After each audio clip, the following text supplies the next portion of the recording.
എന്താണ് L D എഫിൻ്റെ പ്രത്യേകത? എന്താണ് യു ഡി എഫിൻ്റെയും ബി ജെ പിയുടെയും പ്രത്യേകത? യു ഡി എഫും ബി ജെ പിയും ഒരേ നയമാണ്, കോൺഗ്രസും ബി ജെ പിയും ഒരേ നയമാണ്. അതായത് ആഗോളവൽക്കരണ നയം. ആഗോളവൽക്കരണ നയത്തിൻ്റെ പ്രത്യേകത എന്താ?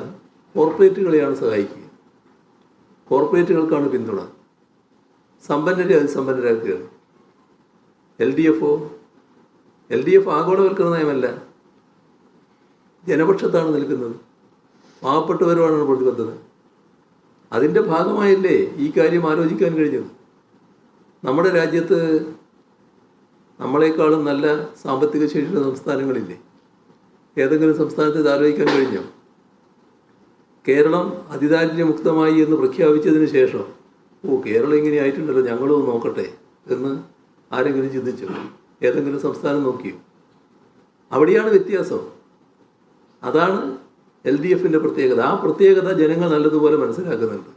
നിങ്ങളിന്ന് കേരളത്തിൻ്റെ എല്ലാ രംഗങ്ങളും എടുത്തോ, എത്രമാത്രം അഭിവൃദ്ധിയാണ് ഉണ്ടായിട്ടുള്ളത്? നിത്യജീവിതത്തിൽ വന്ന മാറ്റങ്ങൾ എത്രത്തോളമാണ്? ഇത് മറച്ചു വെക്കണം, ഇതിലേക്ക് ആളുകൾ ശ്രദ്ധിക്കരുത്. മറ്റ് തരത്തിൽ വിവാദങ്ങൾ ഉണ്ടാക്കാൻ പറ്റും. അതിന് പച്ച നുണ അവതരിപ്പിച്ചിട്ട് നുണകളുടെ ഒരു ഘോഷയാത്രയാണ് നടത്തിക്കൊണ്ടിരിക്കുന്നത്. അതിൻ്റെ ഭാഗമായി ആളുകളുടെ ശ്രദ്ധ തിരിച്ചുവിടാൻ പറ്റുമെന്നാണ് നോക്കുന്നത്.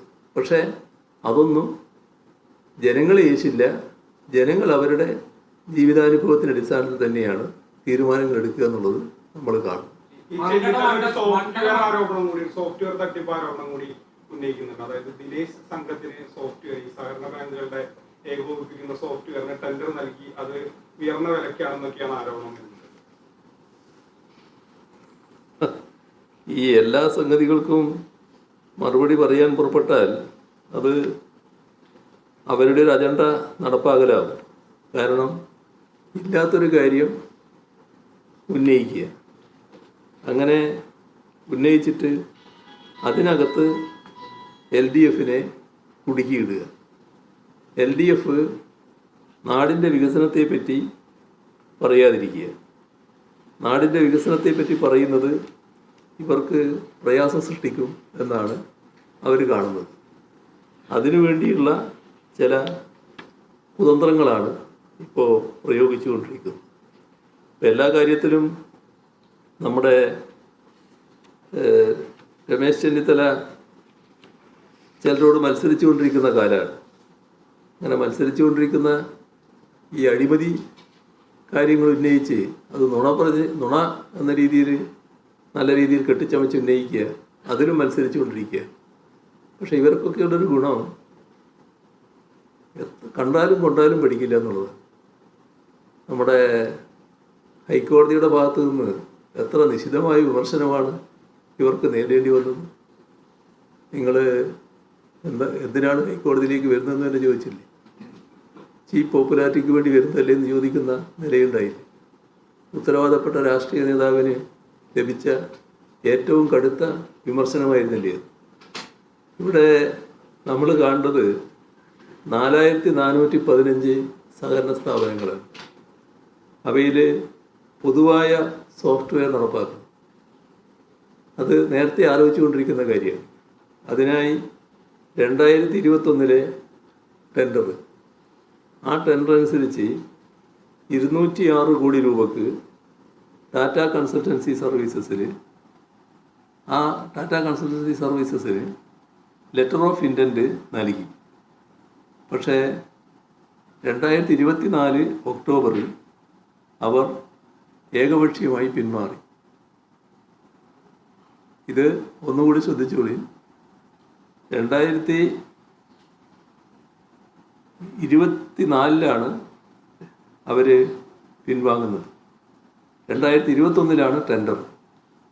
ആ ടെൻഡർ അനുസരിച്ചാണ് 206 കോടി രൂപക്ക് TCCന് കൺസൾട്ടൻസി ഈ ലെറ്റർ ഓഫ് ഇൻറ്റൻറ്റ് നൽകുന്നത്.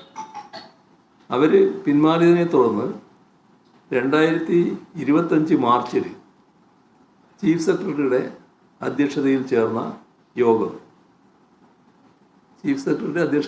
യോഗമാണ് കേട്ടോ. ആ യോഗം പുതിയ ടെൻഡർ ക്ഷണിക്കാൻ തീരുമാനിച്ചു. അങ്ങനെ പുതിയ ടെൻഡർ ക്ഷണിച്ചു. അപ്പോൾ ഹൈ ലെവൽ കമ്മിറ്റിയുടെ വിശദമായ പരിശോധന, നിയമവകുപ്പിൻ്റെ അനുമതി, ഇതെല്ലാം ലഭിച്ചതിന് ശേഷം ടെക്നിക്കൽ ഫിനാൻഷ്യൽ ബിഡുകൾ അത് വിലയിരുത്തി ടെൻഡർ നടപടികൾ പൂർത്തിയാക്കി. അതോടൊപ്പം ഹൈക്കോടതിയും ടെൻഡർ നടപടികൾ തുടരാനും വിജയിച്ച ബിഡർക്ക് അവാർഡ് നൽകാനും അനുമതി നൽകി. ഇത്രയെല്ലാം കാര്യങ്ങൾ ഈ കാര്യത്തിൽ സംഭവിക്കുക. പുതിയ പദ്ധതിയിൽ ഡാറ്റയും സോഴ്സ് കോഡും സർക്കാരിൻ്റെ ഉടമസ്ഥതയിൽ നിലനിൽക്കുന്നതാണ് ഏറ്റവും വലിയ പ്രത്യേകത. മുൻ സാസ് മാതൃകയിൽ ഇതുണ്ടായിരുന്നില്ല. ആ മാതൃകയിൽ പോയിരുന്നുവെങ്കിൽ സഹകരണ മേഖലയിൽ വ്യാപിപ്പിക്കാൻ ഏകദേശം 1000 കോടി രൂപ ചെലവ് വരുമായിരുന്നു ഈ പദ്ധതി മുഴുവൻ സഹകരണ സ്ഥാപനങ്ങളിലും എത്തിക്കുന്നത്. ഇപ്പോൾ ഏകദേശം 23,000 സഹകരണ സംഘങ്ങളിലേക്കും കുറഞ്ഞ ചെലവിൽ സോഫ്റ്റ്വെയർ വ്യാപിപ്പിക്കാൻ കഴിയും. മറ്റ് കമ്പനികളെ ഒഴിവാക്കിയെന്ന ആരോപണം തെറ്റാണ്. ഏകദേശം 45 കമ്പനികൾക്ക് കൺസോർഷ്യം രൂപത്തിൽ പങ്കെടുക്കാൻ അവസരം നൽകിയിരുന്നു. സാങ്കേതിക വിലയിരുത്തലിന് യോഗ്യമായ കമ്പനിക്ക് ഉയർന്ന മാർക്ക് ലഭിച്ചു. അത് ഹൈക്കോടതി അംഗീകരിക്കുകയും ചെയ്തു. ഇത്രയെല്ലാം സുതാര്യമായി നടന്ന ഒരു കാര്യത്തിലാണ് അഴിമതി ആരോപണമായിട്ട് വരുന്നത്. അപ്പോൾ ആരോപണം ഉന്നയിക്കുക, അതുമാത്രമാണ് ഉദ്ദേശം. എല്ലാം സുതാര്യമായി നടന്നതാണ്. ഈ ആരോപണത്തിൽ ഒരു വസ്തുതയും ഇല്ലാത്തതുമാണ്.